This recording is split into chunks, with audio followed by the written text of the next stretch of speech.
आज उपराष्ट्रपति निर्वाचनका लागि मनोनयन दर्ता 14 वर्षपछि हुन लागेको 16औं निर्वाचनको पनि देशभरका क्याम्पसमा आजै उम्मेदवारी। कान्तिपुर समाचारमा आज उपराष्ट्रपतिमा महिला नै उम्मेदवार हुनुपर्ने निर्वाचन आयोगको भनाइपछि दलहरू तरङ्गित। सत्तारूढ 8 दलको बैठक बालुवाटारमा बस्दै एमालेले पनि थाल्यो छलफल। राष्ट्रपति र पूर्व राष्ट्रपतिले कति पाउँछन् सुरक्षाकर्मी? मध्यम वर्गीय परिवारको जीवनस्तर उकास्न भन्दै आएका सहकारीहरू किन एकपछि अर्को बदनामी खेप्दैछन्?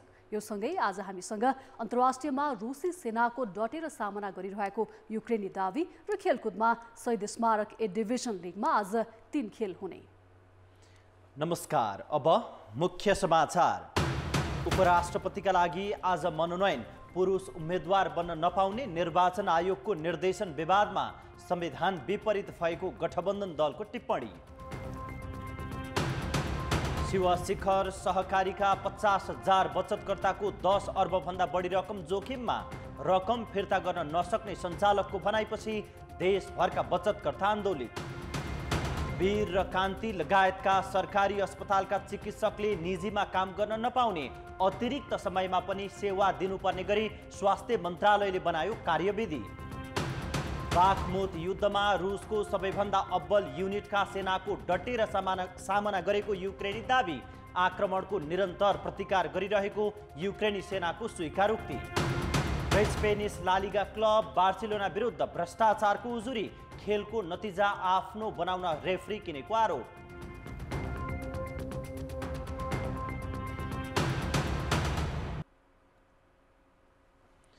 उपराष्ट्रपति निर्वाचनका लागि आज मनोनयन दर्ता हुँदैछ। अन्तर्राष्ट्रिय सम्मेलन केन्द्र नयाँ बानेश्वरमा स्थापना भएको निर्वाचन अधिकृतको कार्यालयमा आज बिहान 9 बजेदेखि दिउँसो 2 बजेसम्म मनोनयनका लागि समय तोकिएको छ। निर्वाचन आयोगको कार्यतालिका अनुसार मनोनयन दर्ता भएका उम्मेदवारको सूची दिउँसो 3 बजे प्रकाशित गरिनेछ। त्यस्तै 3 बजेदेखि 6 बजेसम्म उम्मेदवारको विरोधमा उजुरी दिन सक्ने समय तोकिएको छ। उम्मेदवारको अन्तिम नामावली भने भोलि प्रकाशित गरिनेछ। उपराष्ट्रपतिमा मनोनयन दर्ता गर्दा नवनिर्वाचित राष्ट्रपतिको लिङ्ग वा समुदायभन्दा फरक हुने गरी दर्ता गर्न निर्वाचन आयोगले शुक्रबार निर्देशन दिएको छ। अहिलेसम्म 8 दलीय गठबन्धन र नेकपा एमाले दुवै पक्षबाट उम्मेदवारको टुङ्गो लाग्न सकेको छैन। आज उपराष्ट्रपतिको उम्मेदवारी मनोनयन गर्ने दिन, तर उम्मेदवारी दर्ताको पूर्व सन्ध्यामा निर्वाचन आयोगले समावेशितालाई ध्यान दिँदै पुरुषको मनोनयन दर्ता नगर्न निर्वाचन अधिकृतलाई निर्देशन दियो। आयोगले दिएको निर्देशनलाई लिएर दलहरूभित्र तरङ्ग सृजना भएको छ। सत्ता गठबन्धनका दलले आयोगले निर्देशन दिएको असंवैधानिक भनेका छन्। कानुनका जानकार समेतले संविधानको प्रावधानभन्दा आयोग अगाडि बढेको बताउँछ। यही कारण अब कसले उम्मेदवारी दर्ता गर्न पाउने वा नपाउने भन्नेमा विवाद देखिएको छ। निर्वाचन आयोगको शुक्रबार बसेको पदाधिकारी बैठकले राष्ट्रपति खसारे समुदायका पुरुष निर्वाचित भएकाले अब त्यो समुदायभन्दा बाहिरबाट महिला वा अन्य व्यक्तिको उम्मेदवारी दिनुपर्ने भनेको छ। आयोगले निर्वाचन अधिकृतलाई समेत यसै बमोजिम निर्देशन समेत दिइसकेको छ। समुदाय खसारेभन्दा फरक लिङ्ग महिला वा अन्य वा फरक समुदाय दलित, आदिवासी, जनजाति, मधेसी, थारू वा मुस्लिमको व्यक्तिको मनोनयन पत्र लिनुपर्छ भनेर गरेको छ। अब यो संविधानकोमा भएको व्यवस्था, किनभने संविधानभन्दा अन्यथा गरेर आयोग पनि जान सक्दैन, यो व्यवस्था छ। यही बमोजिम अब अहिले अलिकति डिफाइन गरिदिएको मात्रै हो। आयोगले विज्ञप्तिमा घुमाउरो भाषा प्रयोग गरे पनि प्रमुख आयुक्त दिनेश थपलियाले पुरुषको उम्मेदवारी दर्ता गर्न नमिल्ने बताइरहेका छन्। यता संविधानको धारा 70 मा राष्ट्रपति र उपराष्ट्रपति फरक फरक लिङ्ग वा समुदायको प्रतिनिधित्व हुने गरी गर्नुपर्नेछ भन्ने व्यवस्था छ। संविधानले फरक लिङ्गको मात्रै नभएर फरक समुदायको पनि भनेकाले आयोगको निर्णय संविधानसँग बाजिएको कानुनका जानकार बताउँछन्। राष्ट्रपति खसारे छ, उपराष्ट्रपति चाहिँ फरक समुदायको हुनुपर्छ भन्ने एउटा हो। पुरुष पनि उपराष्ट्रपति र राष्ट्रपति हुन सक्छ फरक समुदायको। महिला राष्ट्रपति छ भने पनि उपराष्ट्रपति फरक समुदायको हुने गरी महिला पनि हुन सक्छ। त्यो चाहिँ स्पिरिट चाहिँ संविधानको हो। त्यसैले एकजना पुरुष एकजना महिला हुनुपर्छ भन्ने चाहिँ आयोगको विज्ञप्ति छ भने यो चाहिँ संविधानको स्पिरिटसँग मिल्दैन। आयोगको पत्राचारपछि निर्वाचन अधिकृतको कार्यालय पनि अलमलमा परेको छ। पत्र स्पष्ट नभएको भन्दै निर्वाचन अधिकृतको कार्यालयले आयोगसँग जवाब समेत मागेको थियो, तर आयोगले पत्रकै आशय अनुसार काम गर्नु भनेको छ। आयोगको यो गतिविधिलाई गठबन्धन दलले असंवैधानिक भनेका छन्। अनिवार्य उपराष्ट्रपति महिला हुनुपर्छ अथवा राष्ट्रपति उपराष्ट्रपति महिला र पुरुष अलग अलग हुनुपर्छ भन्ने व्यवस्था गरिएको छैन। संविधानले फरक लिङ्ग वा फरक समुदाय भनेको छ। त्यो कुरा चाहिँ आयोगले अहिले भनेको कुरा जस्तै आएको छ, प्रमुख आयोगले भनिएको कुरा त्यो चाहिँ संविधानसँग मिल्दैन। हामीले देख्ने नेपालको संविधानको धारा 70 जसमा प्रष्ट रूपमा भनेको छ राष्ट्रपति र उपराष्ट्रपति फरक लिङ्ग वा फरक समुदायको हुनुपर्ने छ। त्यही भएर फरक लिङ्ग भनेपछि साँच्चै पुरुष निर्वाचित भएको ठाउँमा महिला हुने हो, तर वा फरक समुदाय भनेपछि नेपालको संविधानले कल्पना गरेको समुदायहरू ती भनेका खस आर्यमा श्री रामचन्द्र पौडेलजी निर्वाचित भइसक्नुभयो। त्योभन्दा फरक समुदाय भनेको दलित, मधेसी, थारू, आदिवासी जनजाति जो पनि हुन सक्दछ। उपराष्ट्रपति निर्वाचनको मुखमा आयोगले गरेको निर्णय कार्यान्वयनको विषय दुविधापूर्ण देखिएको छ। संविधानको मनसाय समावेशी सिद्धान्तको पालना होस् भन्ने देखिन्छ, तर यस्ता गम्भीर विषयलाई हल्का रूपमा लिएर निर्णय गर्दा राजनीतिक वातावरणमा पर्न सक्ने असरका विषयमा भने सबै पक्ष सचेत हुनै पर्छ। कान्तिपुर समाचारका लागि क्यामेरामा श्याम श्रेष्ठका साथ अञ्जना लामिछाने र दीपक आचार्य, काठमाडौँ। राजनीतिक दलहरू उपराष्ट्रपतिको उम्मेदवार चयन गर्न आन्तरिक छलफलमा जुटेका छन्। सत्ता गठबन्धन दलले उपराष्ट्रपतिमा कसलाई अघि सार्ने भन्ने टुङ्गो लगाउन सकेका छैनन्। गठबन्धनभित्रकै जनता समाजवादी पार्टी र जनमत पार्टीले उपराष्ट्रपतिमा दाबी गरेका छन्। जनता समाजवादी पार्टीले सांसद रामसहाय यादवलाई उम्मेदवार बनाउने निर्णय गरिसकेको छ। जनमत पार्टीले पनि ममता झालाई उम्मेदवार बनाउने तयारी गरेको छ। यो हिसाबले अब सबै पार्टीहरूले उपराष्ट्रपतिमा दावेदारी गरिरहेछन् भने हाम्रो दावेदारी पनि स्वाभाविक हो। किनभने यहाँ जो दलले राष्ट्रिय पार्टी बनेको छैन उसले प्रधानमन्त्री पाउनेसम्मको पनि निर्णय गरिसक्यो हैन। जसपाले उपराष्ट्रपति पायो भने जनमत राष्ट्रिय पार्टी भएर के पाउने त? त्यो एउटा नैतिक आधार पनि छ हैन। एउटा राजनीतिमा पाउनुपर्ने साझेदारीको हिसाबले पनि जनमतले पाउनुपर्ने कुराको अहिले टुङ्गो नलागेको हुनाले हामी चाहिँ अब हामीलाई पनि उपराष्ट्रपति चाहियो। यता नागरिक उन्मुक्ति पार्टीले अध्यक्ष रञ्जिता श्रेष्ठलाई उपराष्ट्रपतिको उम्मेदवार बनाउने निर्णय गरेको छ। संसदको दोस्रो ठूलो दल नेकपा एमाले समेत उपराष्ट्रपतिको उम्मेदवार तय गरेको छैन।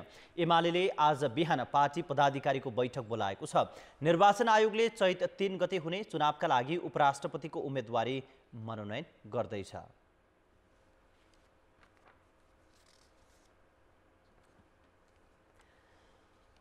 शिवशिखर सहकारीले बचतकर्तामाथि के कस्तो व्यवहार गरेको छ भन्ने विषयमा थप जानकारी दिन सहकर्मी वरुण पनेरू हाम्रो प्रत्यक्ष सम्पर्कमा छन्। वरुणजी, तपाईले रिपोर्टिङका क्रममा शिवशिखर सहकारीले बचतकर्तामाथि कस्तो व्यवहार गरेको पाउनुभयो?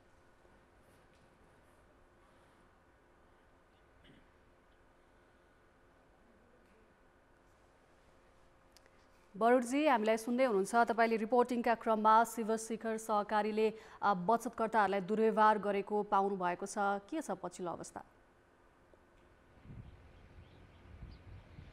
यो शिवशिखर सहकारी संस्था नेपालभरि करिब 32 भन्दा बढी शाखा रहेर डडेलधुरामा पनि एक शाखा स्थापना गरेको सहकारी हो।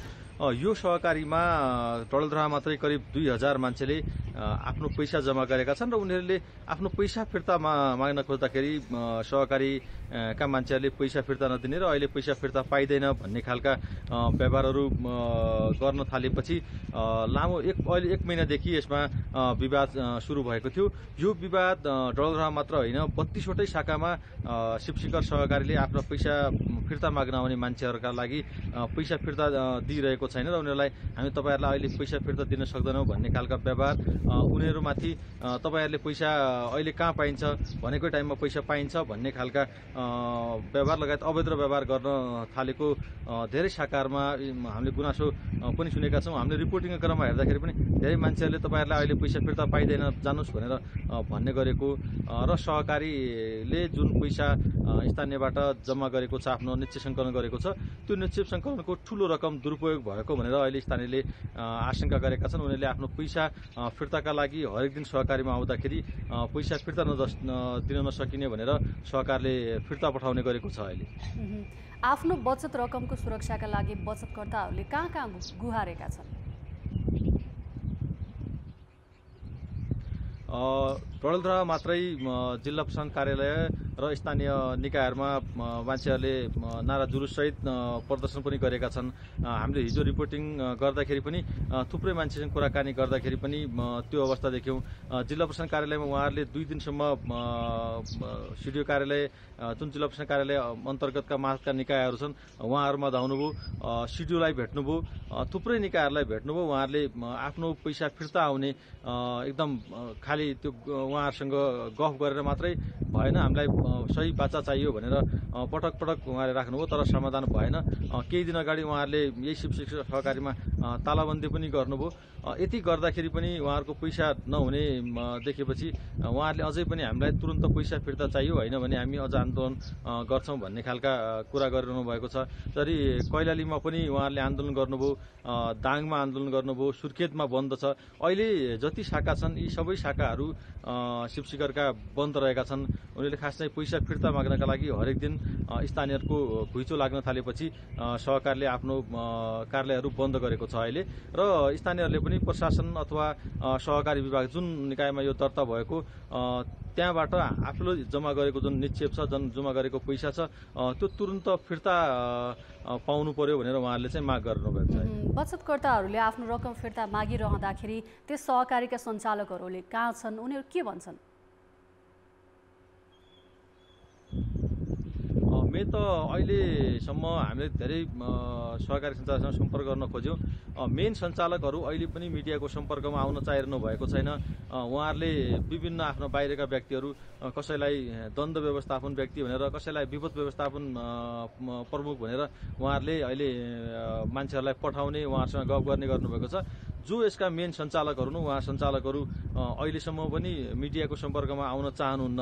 त्यही कारणले यहाँ अहिले भनेको जो स्थानीय लेभलमा रहेका कर्मचारीहरू थिए, जरी डडेलधुरा शाखामा रहेका कर्मचारीहरू, धनगढी शाखामा रहेका कर्मचारीहरू अथवा यिनीहरूको क्षेत्रीय कार्यालयका कर्मचारीहरू मात्रै अहिले उहाँहरूले मात्रै हामी चाँडै पैसा फिर्ता गर्छौँ, अहिले यो देशको अवस्थाका कारणले हामीलाई यस्तो भएको भनेर भनिरहनु भएको छ। तर यसका सञ्चालकहरू जसले यसको ठुलो रकम अपचलन गरेको भनेर आरोप लागेको छ उहाँहरू आउनुभएको छैन। यसमा अर्को कुरो हामी आम नागरिकहरूलाई पनि के जानकारी गराइदियौँ भने जो यिनीहरूले अरबौँ रुपियाँ जुन निक्षेप सङ्कलन गर्यो, एउटा सुदूरपश्चिममा मात्रै उहाँहरूले 1 अरब 50 करोडभन्दा बढी निक्षेप सङ्कलन गर्नुभएको छ। देशभरि नै हेर्दाखेरि 10 अरबभन्दा बढी निक्षेप सङ्कलन गरेको देखिन्छ। तर यो पैसाको 90% पैसा उहाँहरूले आफैले प्रणाली खोलेर, आफन्तरका नाममा प्रणाली खोलेर त्यो प्रणालीका नाममा लगानी गर्नुभएको छ। तर खास चाहिँ सहकारीको नियमअनुसार उनीहरूले जुन निक्षेप सङ्कलन गरेको छ त्यो निक्षेप सङ्कलनको 50% भन्दा अथवा 50% भन्दा माथि चाहिँ यो उसले सञ्चालक समितिले प्रयोग गर्न पाउँदैन र त्यो स्थानीयहरूमै लगानी गर्नुपर्छ भन्ने नियम छ। तर उहाँहरूले आफन्तहरूले आफन्तरका नाउँमा र आफैहरूले खोलेका सहकारीहरू जुन प्रणालीहरू छन् ती प्रणालीका नाउँमा उहाँले लगानी गर्नुभएको छ। त्यो चाहिँ सहकारी नियमअनुसार नियमको उल्लङ्घन नै हो खास। बरुणजी, यो समस्या समाधानका लागि प्रशासनले या सहकारीको नियमनकारी निकायले कुनै पहल गरेको जानकारी पाउनु भएको छ? यसमा यहाँको स्थानीय लेभलमा कुरा गर्दाखेरि जिल्ला प्रशासन कार्यालयले सहकारी विभागलाई एउटा पत्र लेखेको छ जुन डडेलधुराको 40 करोड निक्षेप सङ्कलन थियो त्यो फिर्ताका लागि पहल गर्दिन र यो सञ्चालक समिति मार्फत उहाँहरूलाई त्यो कानुनी प्रक्रियामा ल्याएर तुरन्त स्थानीयहरूको पैसा फिर्ता गरिदिनका लागि भनेर जिल्ला प्रशासन कार्यालयले एउटा पत्र लेखेको छ भनेर प्रमुख जिल्लाधिकारीले हामीलाई बताउनु भएको छ। तर यसमा खास नियमकारी निकाय जुन सहकारी विभाग हो, यो खास यो सहकारी विभागमा दर्ता भएको छ। सहकारी 3 प्रक्रिया अन्तर्गत दर्ता हुन्छ, त्यसमध्ये यो सहकारी विभागमा दर्ता भएको छ। तर सहकारी विभागमा दर्ता भइरहँदा यसमा अहिले नियमकारी निकाय भनेको सहकारी विभाग हो, जसले बोल्नुपर्ने अहिलेसम्म देशभरिका 32वटा शाखाहरूमा समस्या आइरहँदाखेरि यत्रो अरबौं रुपियाँ स्थानीयहरूको जोखिम भइरहँदाखेरि तर अहिलेसम्म सहकारी विभागले कुनै पनि प्रक्रिया जुन उसका माथका निकाय हुन् त्यसलाई अहिलेसम्म कुनै पनि पत्राचार गरेको अथवा कुनै त्यस्तो कानुनी प्रक्रिया अगाडि बढाएको चाहिँ जानकारी छैन। हस्, धन्यवाद वरुणजी। उनी थिए संवाददाता डडेलधुराबाट वरुण पनेरू। शिव शिखर सहकारीका बचतकर्ताको रकम अपचलन भएको बारे जानकारी दिँदै अब बाँकी समाचार। सहकारीका सञ्चालकहरूले निक्षेपको ठूलो रकम अपचलन गर्ने खराब प्रवृत्ति झाँगिरहँदा विभिन्न जिल्लामा 36 शाखा रहेको शिवशिखर सहकारीका सञ्चालकहरूले बचतकर्ताको 10 अर्बभन्दा बढी रकम जोखिममा हालेका छन्। डडेलधुरा, कैलाली, दाङ, सुर्खेत लगायतका जिल्लाका 50,000 भन्दा बढी बचतकर्ताको 10 अर्बभन्दा बढी रकम जोखिममा परेको हो। डडेलधुरामा रहेको शिवशिखर बहुउद्देश्य सहकारी संस्थाका सञ्चालकहरूले 40 करोडभन्दा बढी रकम अपचलन गरेको आरोप लगाउँदै बचतकर्ताहरूले आन्दोलन सुरु गरेका छन्। सहकारीको रकम फिर्ता गर्न नसक्ने भएपछि बचतकर्ताहरूले आन्दोलन सुरु गरेका हुन्। 2000 भन्दा बढी बचतकर्ता रहेको सहकारीले 40 करोडभन्दा बढी रकम डडेलधुरामा सङ्कलन गरेको छ भने करिब 2 करोड 50 लाख रुपियाँ मात्रै लगानी गरेको छ। यति पैसा उठाइदियो जनताका सर्वसाधारणका कि त्यो भन्ने नहुने 30-40 लाख रुपियाँ लिएको छ बिचारा, आज घर बिचल्ली भयो। निक्षेपको अधिकांश हिस्सा सञ्चालकहरूकै कम्पनीमा रहेको सहकारीले बचतकर्ताको ठूलो रकम जोखिममा पारेको छ। डडेलधुरा, दाङ, सुर्खेत र धनगढीमा करिब 10 अरबभन्दा बढी रकम सङ्कलन गरेर अपचलन गरेको आरोप बचतकर्ताले लगाएका छन्। आफूले बचत गरेको रकम फिर्ता गर्न नसक्ने जवाब दिएपछि सहकारीका सञ्चालकलाई पक्राउ गरी कारबाही गरेर आफ्नो पैसा फिर्ता दिलाइदिन प्रशासनलाई गुहारेका छन्। यो सहकारीले शाखा विस्तार गरेका सबै जिल्लाका करिब 50,000 भन्दा बढी बचतकर्ताको रकम जोखिममा परेको छ। बचतकर्ताहरूले सहकारी विरुद्ध सङ्घर्ष समिति गठन गरेर पटक पटक आन्दोलन गर्दै आइरहेका छन्। 32 भन्दा बढी शाखाबाट माट, एग्रो लगायतका व्यवसायमा लगानी गरेको सहकारीले बचतकर्तालाई 5 वर्षमा दोब्बर रकम दिने प्रलोभनमा पारेको थियो। नलाइ नखाएको पैसा जम्मा गरेर 2500 महिनामा जम्मा गरे, अनि छोरीलाई पढाउँछु बिहा जान्छु भनेर जम्मा गरेको पैसा फोनै उठाउँदैन, कहाँ गए भागेर। अब के गर्ने सर, जसरी पनि हामीले पाउनु पर्यो, आफ्नो पैसा त पाउनु पर्यो। हामीले 5 वर्षको लागि भनेर राखेको कि 5 वर्षमा 4 लाख हुन्छ भनेर 1 महिनामा 5500 बुझाएको छु म। योभन्दा अघिल्लो महिना पनि मैले 1 गते बुझाएको, त्यसपछि बन्द भएको हो कि। नास्ता नखाएर पनि त्यो जम्मा गरेको हो। अब त्यो हाम्रो त्यो न साउँछ न ब्याज छ, अनि बरु अब ब्याज नभए नि साउै भए पनि दिए भए हुन्थ्यो। अब खाइ नखाइ अब बच्चा बच्ची लेखाउनु पर्यो, पढाउनु पर्यो। पछिल्लो 2 सातादेखि यो सहकारीका सबै शाखाहरू बन्द छन्। सहकारीका सञ्चालकहरू मिडियाको सम्पर्कमा आउन चाहँदैनन्। जिल्लाका पीडित बचतकर्ताहरूले रकम फिर्ता पाउन आन्दोलन गरिरहँदा सरकारलाई निकायहरूले समस्या समाधानमा कस्तो पहल गरिरहेको छ त? असुलीको प्रक्रियामा सहजीकरण गरिदिन भनेर उहाँहरूले संयुक्त रूपमा निवेदन दिनुभयो हामी कहाँ। त्यसपछि हामीले सहकारी विभागलाई पत्राचार गऱ्यौँ। त्यो चाहिँ सहकारीसँग बाट चाहिँ अनुमोदन गराइदिने र असुलको प्रक्रियामा चाहिँ पहल गरिदिन भनेर हामीले पत्राचार गरेका छौँ। अनेकन स्किम दिएर बचतकर्ताबाट ठूलो रकम सङ्कलन गर्ने तर लगानी जति सहकारी सञ्चालककै व्यवसाय गर्ने प्रवृत्तिलाई निरुत्साहित गर्दै यस्ता सहकारीलाई नियमन र कारबाहीको दायरामा ल्याउन जरुरी छ। सहकारी सञ्चालकको यस्तो प्रवृत्तिलाई व्यवस्था गरेमा यसको परिणाम गम्भीर हुने देखिन्छ। कान्तिपुर समाचारका लागि कैलालीबाट टेकराज जोशी, सुर्खेतबाट कमल पन्तका साथ वरुण पनेरू, डडेलधुरा। आफ्नै लोभले गुमेको सत्ता फर्किन लागेको भन्दै काङ्ग्रेसका नेताहरू उत्साही देखिएका छन्। कतिपय नेता त मन्त्री बन्ने सुसारमा छन्। सरकारमा फर्किन काङ्ग्रेसलाई जति हतार छ, पार्टीको सङ्गठन निर्माण र विधानको पालनामा भने उति नै सुस्त देखिएको छ। विधान अनुसार महाधिवेशनको 6 महिनाभित्र गरिसक्नुपर्ने काम अझै गरिएको छैन। भातृ संस्था त नाममा मात्र सीमित छन्। नेपाली काङ्ग्रेसको विधानको धारा 60ले महाधिवेशन भएको 6 महिनाभित्र पार्टीका सबै तहमा विभाग तथा समितिहरू गठन गर्नुपर्ने भनेको छ। तर 14औं महाधिवेशन सम्पन्न भएको 15 महिना नागिसक्दा समेत काङ्ग्रेसले विभाग र समितिहरू बनाएको छैन। हाल काङ्ग्रेसका 48वटा विभाग, 16वटा भातृ संस्था र 28वटा शुभेच्छुक संस्था छन्। सबै जस्तो भातृ संस्था निष्क्रिय छन्। नेवी सङ्घ, तरुण दल, महिला सङ्घ जस्ता प्रभावकारी मानिने भातृ संस्था एकजना मनोनित सभापतिको भरमा चलिरहेका छन्। किन हुन सकेन त भन्दाखेरि हामी निर्वाचन केन्द्रित भयौँ। अब सङ्गठन केन्द्रित हुनु छ एकातिर, अर्कोतिर अब मुलुकको समस्याप्रति पनि केन्द्रित हुनु छ। दुईटै कुरामा हामी केन्द्रित हुन्छौँ। पार्टीको केन्द्रीय समिति, केन्द्रीय कार्य सम्पादन समिति र संसदीय बोर्ड पनि अपूर्ण छन्। सभापतिले मनोनित नगर्दा कोषाध्यक्ष पद समेत रिक्त छ। सभापति शेरबहादुर देउवाले उनको आवश्यकताका आधारमा मात्रै पदाधिकारी तथा सदस्य मनोनित गरेका छन्। सभापतिका अगाडि अन्य पदाधिकारीको भूमिका गौण देखिएको छ। विधानको व्यवस्था कस्तो छ भने सभापतिले कलम नचोप्ने बेलासम्म यो निर्णय निस्कँदैन। तर मैले महामन्त्री भएर मैले यो फेरि चाहिँ मैले अरू कतैतिर पन्छाएर पाउँदिनँ कि मैले दबाब दिएर कि मैले प्रभावित गरेर सभापति कलम चोपाउनुपर्छ। यो मेरो जिम्मेवारी हो हैन। अब यसलाई फकाएर हुन्छ अलिअलि त्यो सभापतिको पनि अझ थप जिम्मेवारी बोध गराएर हुन्छ। यो केन्द्रीय समितिको बैठक भन्दा पहिला विषयलाई टुङ्ग्याउनु पर्छ लागेको छ। पदको जसको जति जिम्मेदारी छ, जसको काम कर्तव्य अधिकार जति धेरै तोकिएको छ, त्यो आधारमा नै त्यो जिम्मा लिने कुरा पनि त्यही क्रममा लिनुपर्छ र समग्रमा हामी सबैले ढिलो भएकोमा, कमी कमजोरी भएकोमा, सङ्गठन सुचारू रूपमा सञ्चालन गर्न नसकिएकोमा त्यसको महसुस हामी सबैले गरेर कमी कमजोरीलाई रियलाइज गरेर सुधार्ने दिशामा, परिष्कारको बाटोमा, प्रभावकारी सञ्चालनको बाटोमा हामी सबै अगाडि बढ्नुपर्छ। काङ्ग्रेस पदाधिकारीमा युवाहरूको प्रतिनिधित्व भए पनि भातृ तथा शुभेच्छुक संस्थाहरूलाई तदर्थवादबाट मुक्त गर्न सकेका छैनन्। गुटका आधारमा भारतीय संस्थामा पदाधिकारी नियुक्त गर्ने प्रवृत्ति अझै मौलाएको छ।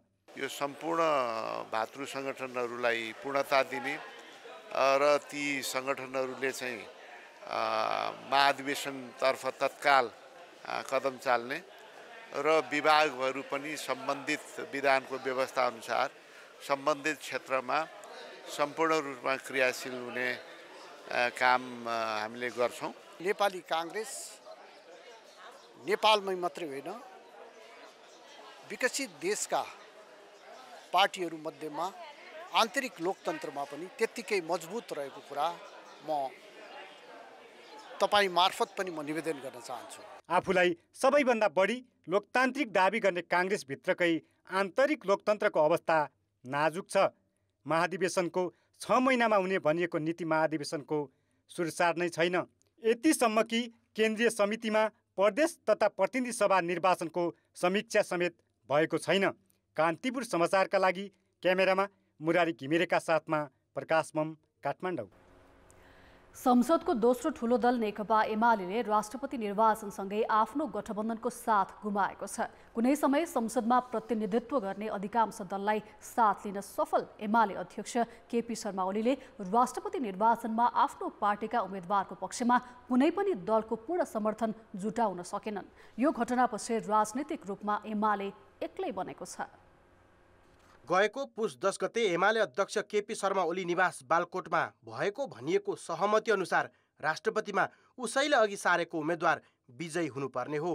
तर 2 महिनापछि अर्थात् फागुन 11 सम्म आइपुग्दा सहमति मात्रै तोडिएन, गठबन्धन तोडियो। अझ राष्ट्रपतिको चुनावसम्म आइपुग्दा त एमाले नेतृत्वको गठबन्धन छिन्न भिन्न नै भयो। उसले गठबन्धनमा आबद्ध दलको विश्वास बचाइराख्न सकेन। देशकै सर्वोच्च पदमा सुभाष चन्द्र नेङमाङलाई आसीन गराउने उसको प्रयास असफल भयो। राष्ट्रिय अन्तर्राष्ट्रिय शक्तिहरू फेरि एकगठ भए र एकगठ भएर हामीलाई चाहिँ राष्ट्रपति चुनावमा एक ल्याउने काममा कोसिस भएको छ।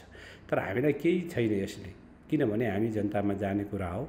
हामी प्रमुख प्रतिपक्ष भएर जनसरकारका विषयलाई सशक्त हिसाबले सदनभित्र र सदन बाहिर उठाउने कुरा हो।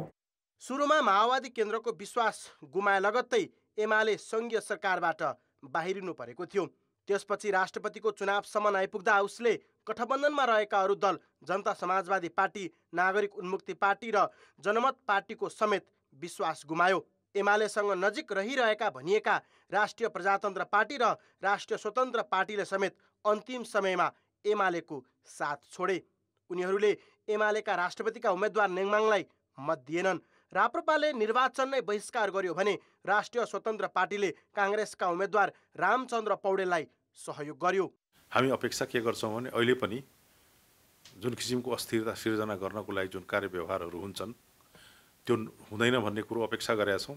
एमालेले राष्ट्रपतिमा मात्रै होइन, यही गठबन्धन कायमै रहे चैत 3 गते हुने उपराष्ट्रपति चुनावमा पनि अरू दलको सहयोग पाउने अवस्था देखिँदैन। त्यति मात्रै नभएर आफू नेतृत्वको कोशी, गण्डकी र लुम्बिनी प्रदेश सरकार जोगाउन उसलाई मुस्किल देखिएको छ। कुनै पनि दलको समर्थन जुटाउन नसक्नुलाई एमाले प्रतिको विश्वासमा कमी आएको अर्थमा विश्लेषण गर्न थालिएको छ। ओलीजीमा अरूसँग सहकार्य गर्ने मामिलामा समस्या छ। राष्ट्रपति चुनावमा एमाले अन्य दलका सांसदको मत तान्ने निकै प्रयास गरेको थियो। उसले क्रस भोटिङ हुने र आफूले अघि सारेको उम्मेदवारले जित्ने अपेक्षा गरेको थियो। तर राष्ट्रपति उम्मेदवार नेङमाङले आफ्नो दलको भन्दा 4 जना सांसदको मात्रै बढी मत पाए। यसले पनि एमाले प्रति अन्य राजनीतिक दलको विश्वास कम हुँदै गएको देखिन्छ। कान्तिपुर समाचारका लागि क्यामेरामा सुरज खड्काका साथमा विकास आचार्य, काठमाडौँ। समाचार अझै बाँकी छन्। त्रिभुवन विश्वविद्यालय अन्तर्गत आङ्गिक तथा सामुदायिक क्याम्पसहरूमा आज स्वतन्त्र विद्यार्थी युनियनको निर्वाचनका लागि उम्मेदवारी मनोनयन दर्ता हुँदैछ।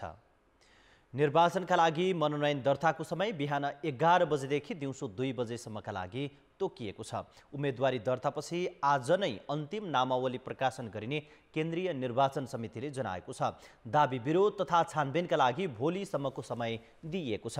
अन्तिम नामावली प्रकाशन सोमबार गरिने समितिले जनाएको छ। मतदानको कार्यक्रम भने चैत 5 गतेका लागि तय भएको छ। निर्वाचनका लागि सत्ता साझेदार दलका विद्यार्थी संगठन नेपाल विद्यार्थी सङ्घ, अखिल क्रान्तिकारी लगायतले तालमेल गर्दैछन् भने यता एमाले समर्थित विद्यार्थी संगठन अनेरा सबिउले पनि देशभरका क्याम्पसमा एक्लै चुनावी प्रतिस्पर्धा गर्ने घोषणा गरेको छ।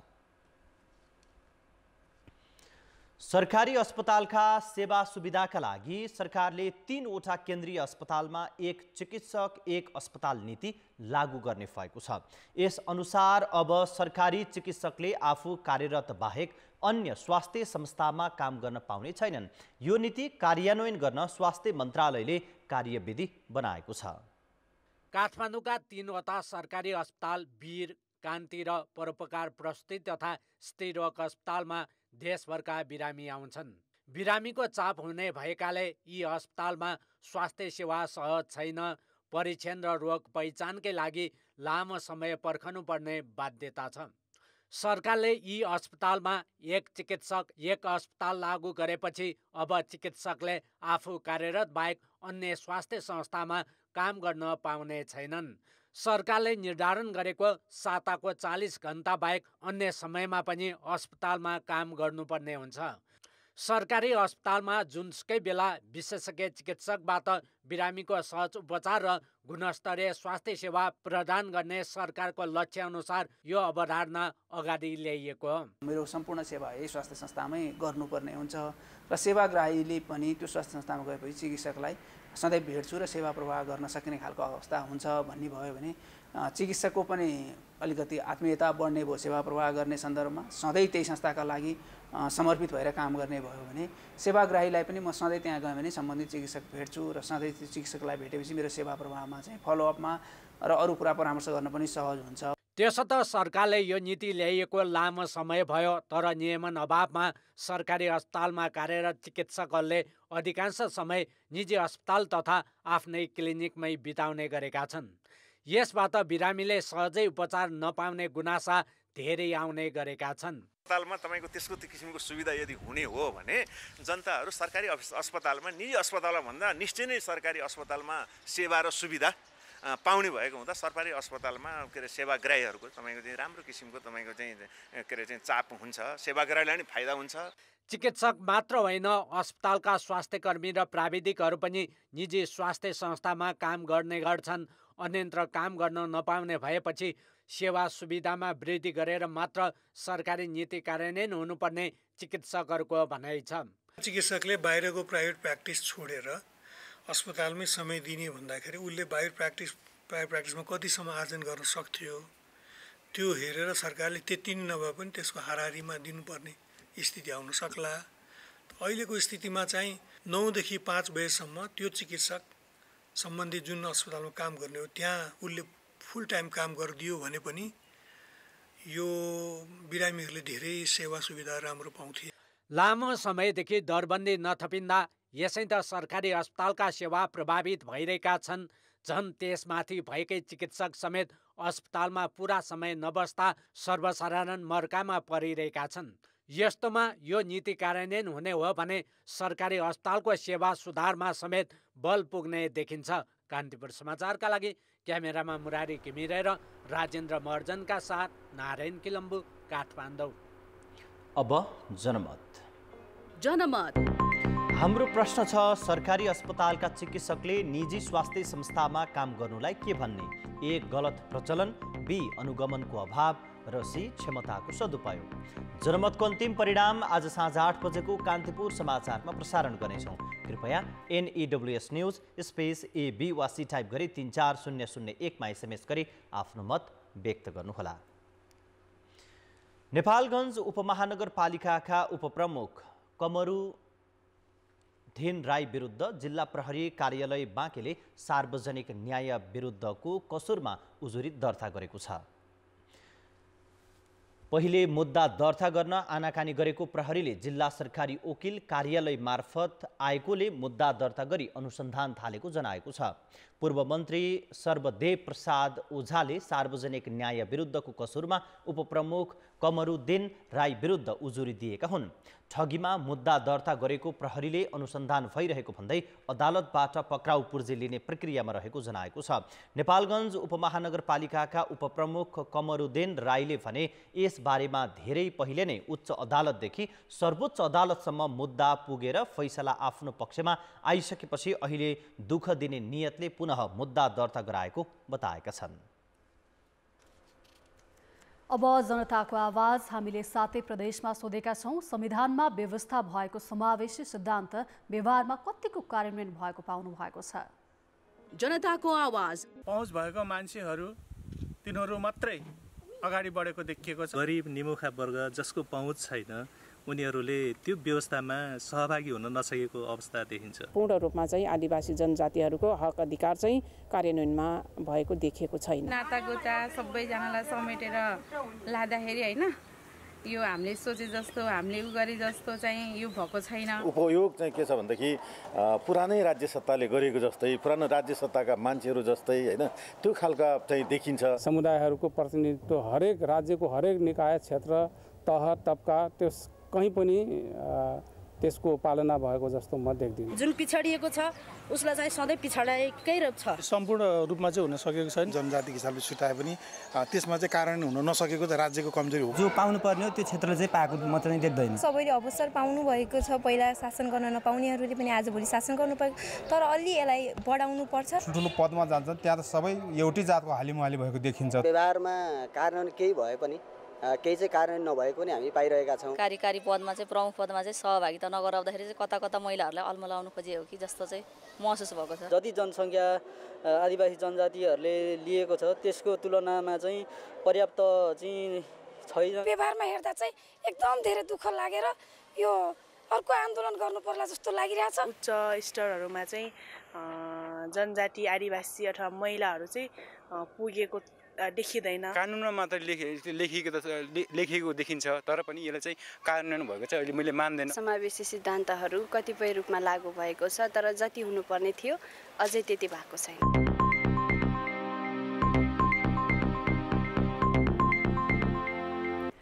देशमा जडित क्षमता 2100 मेगावाट पुगिसक्दा पनि हिउँदमा अझै भारतबाट बिजुली आयात गर्नुपर्ने बाध्यता छ। नदीमा पानीको बहाव कम हुँदा 1700 मेगावाटको माग धान्न पनि भारतबाट 335 मेगावाट बिजुली आयात गर्नु परेको हो। पानीको बहाव कम हुँदा पनि बिजुली उत्पादनमा कमी नआउने 10,760 मेगावाट बराबरको जलाशययुक्त आयोजना अध्ययनमै सीमित छन्। सरकारले 2038 सालमा मकवानपुरको कुलेखानीमा पहिलो जलाशययुक्त आयोजना बनायो। यसैका लागि बनाइएको पोखरीबाट अहिले अन्य 2 आयोजना गरी 106 मेगावाट बिजुली उत्पादन हुन्छ। त्यही कारण अहिले भारतबाट दैनिक 25 लाख रुपियाँ बराबरको आयात गर्नुपर्ने बिजुली घटाइदिएको छ। कुलेखानी सम्पन्नपछि पनि बिजुलीमा आत्मनिर्भर बनाउन नीति निर्माता चुके, जसका कारण अहिले मुलुकले दैनिक 300 मेगावाट भन्दा माथि बिजुली आयात गर्नुपर्ने बाध्यता छ। सरकारले 1200 मेगावाटको बुढी गण्डकी, 683 को सुनकोशी 3, 218 मेगावाटको नौमुरे आयोजनाको अध्ययनको काम सकेर पनि निर्माण अघि बढाउन सकेको छैन। विद्युत विकास विभागबाट कुल हालसम्म 10वटा जलाशयुक्त आयोजनाहरूको अध्ययन भइरहेको छ।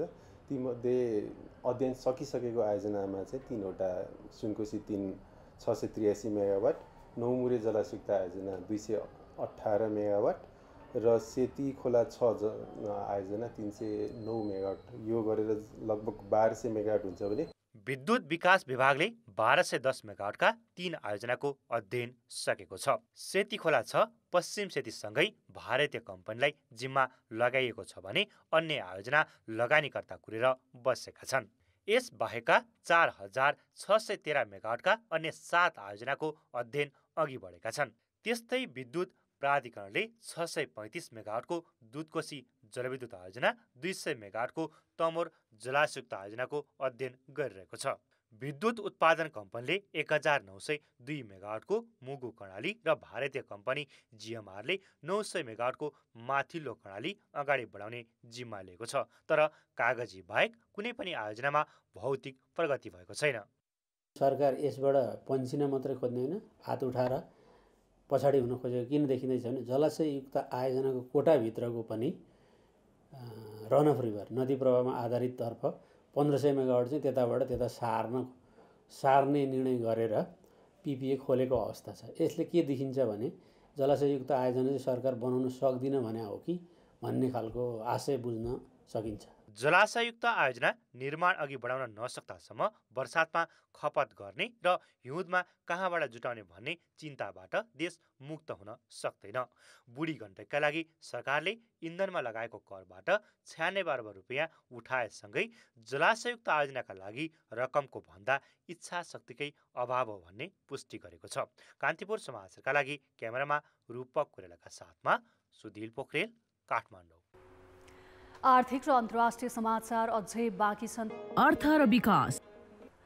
बजारमा उपभोग्य वस्तुको मागमा आएको उच्च गिरावट र बढ्दो ब्याज दरले उद्योगी व्यवसायी समस्यामा परेका छन्। एकातिर उत्पादन खुम्चिएको छ भने अर्कोतिर पुरानो उधारो समेत उठ्न छाडेको छ।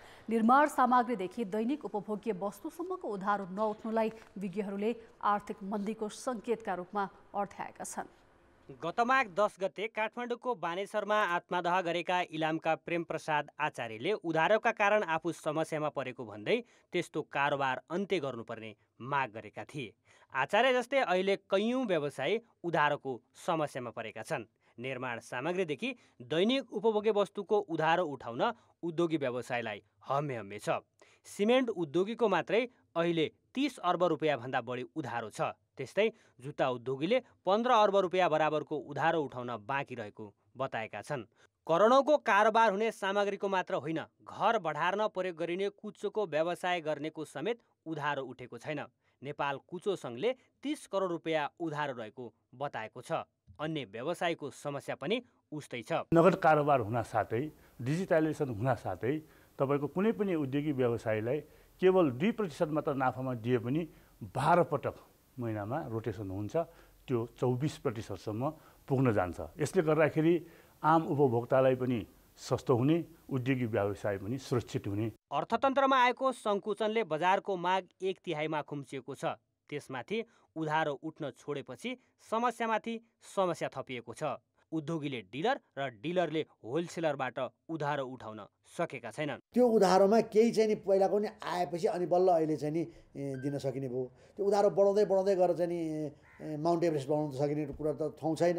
त्यो पनि फेरि के भने सहज वातावरण भए अलिकति धेर थोर तलमाथि गर्न सकिन्थ्यो होला। अहिलेको असहज परिस्थितिमा त उधारो बढाउन सकिने त स्थिति नै छैन। उधारो घटाउँदै कारोबार नगदमा मात्रै गर्ने होइन कि कारोबार नगदमा गर्नुको साथसाथै अलिकति चाहिँ नि पहिलाको उधारो पनि कम गर्दै लैजानु भनेर हामीले त सबैलाई भनेकै छ। उद्योगी व्यवसायीका विभिन्न छाता सङ्गठनले बजारमा गएको उधारो रकम उठाइदिन सरकारसँग माग गरेका छन्, तर कसरी उठाउने भन्ने निचोड निस्किएको छैन। उपभोक्ताको क्रय शक्तिमा आएको कमी र तरलता अभावको असर बजारमा देखिएको हो। त्यसमाथि सरकारले पुँजीगत खर्च समेत गर्न सकेको छैन। त्यसको असर अर्थतन्त्रमा देखिएको हो। राष्ट्र ब्याङ्कले मौद्रिक नीति अलिकति कडाइ गर्नु, त्यसले गर्दा ब्याज दर बढ्नु, अनि घर जग्गा कारोबार र सेयर बजार सुक्नु। त्यसले गर्दाखेरि पैसाको भनौँ न सरकारले खर्च गर्ने, उद्यमी व्यवसायले खर्च गर्ने, निर्माण व्यवसाय मुख्यतः उनीहरूले खर्च गर्ने, मजदुरले पाउने, ओभरसियरले पाउने, इन्जिनियरले पाउने, होइन सरकारले मूल्य अभिवृद्धि कर पाउने, त्यो चक्रै रोकियो क्या। त्यसले गर्दाखेरि यो अप्ठ्यारो परेको छ। बजारमा कति सामान उधारो गएको छ भन्ने एकमुष्ट तथ्याङ्क भने व्यवसायी सङ्घ सङ्गठनसँग छैन। तर बजारमा बढेको असामान्य उधारोले व्यक्तिको जीवनदेखि मुलुकको आर्थिक प्रणालीसम्म प्रभावित हुन पुगेको तर्फ सरकारले चासो दिएको देखिँदैन। कान्तिपुर समाचारका लागि क्यामेरामा रूपक कोइराला र सुरज खड्काका साथ भरत राउल, काठमाडौँ। अब अन्तर्राष्ट्रिय समाचार। युक्रेनका एक उच्च पदाधिकारीका अनुसार पूर्वी बाख्मुत क्षेत्रमा रुसी सैनिकको प्रभाव कम हुँदै गएको छ। युक्रेन उच्च सरकारी अधिकारी मिखाइलो पोदोल्याकका अनुसार राजधानी कियवले उक्त सहरमा भइरहेको लडाईँ कायम राख्ने रणनीति लिएको छ। पूर्वी बाख्मुत सहरमा रुसी सेना तैनात नै रहेको, तर उक्त सहर कब्जा गर्न भने रुस असमर्थ रहेको पोदोल्याकको दाबी छ। कियवको अबको रणनीति त्यसको क्षेत्रमा रुसी सैनिकको उपस्थिति घटाउँदै लाने र आफ्ना स्रोत साधनलाई अन्य कमजोर क्षेत्रतिर मोड्ने रहेको पोदोल्याकले बताएका छन्। फेब्रुअरीको सुरुवातमा बाख्मुतबाट आफ्नो ध्यान पश्चिमी क्षेत्रतिर लैजाने सङ्केत दिएको कियवले यस हप्ता भने उक्त सहरमै सैन्य क्षमता बढाउने र रक्षा गर्ने निर्णय गरेको थियो।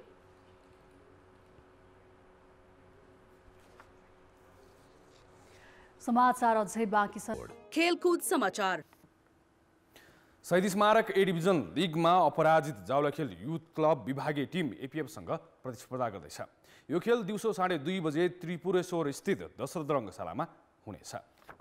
जारी लिगमा जावलाखेलले 100% नतिजा हात पारेको छ। उसले आफ्नो पहिलो खेलमा साबिक विजेता मछिन्द्र फुटबल क्लबलाई 3-1 गोलले हराएको थियो भने अर्को खेलमा न्युरो टिम एनआरटीमाथि 2-1 गोलको जित दर्ता गरेको थियो। आज पनि सुनिल कुमार श्रेष्ठको यो टोली आफ्नो उच्च लयलाई निरन्तरता दिने लक्ष्यमा हुनेछ। एपीएफले अघिल्ला खेलमा 1मा जित र 1मा पराजय बिहोरेको छ। यस्तै नेपाल पुलिस क्लब र सङ्कटा सोही समयमा च्यासल मैदानमा आम्ने सामने हुनेछन्। दुवै टिम पहिलो जितको खोजीमा हुनेछन्। पुलिसले अहिलेसम्म खाता खोल्न सकेको छैन। अघिल्ला दुवै खेल गुमाएको पुलिस रेलिगेसन जोनमा छ। यता सङ्कटा मात्र 1 अङ्क सहित रेलिगेसन जोनभन्दा मात्र 1 स्थान माथि छ। साँझ 5:30 बजे दशरथ रङ्गशालामा सातोबाटो र फ्रेन्च भिड्नेछन्। सातोबाटो जारी लिगमा अपराजित रहँदा फ्रेन्चले मात्र 1 अङ्क जोडेको छ।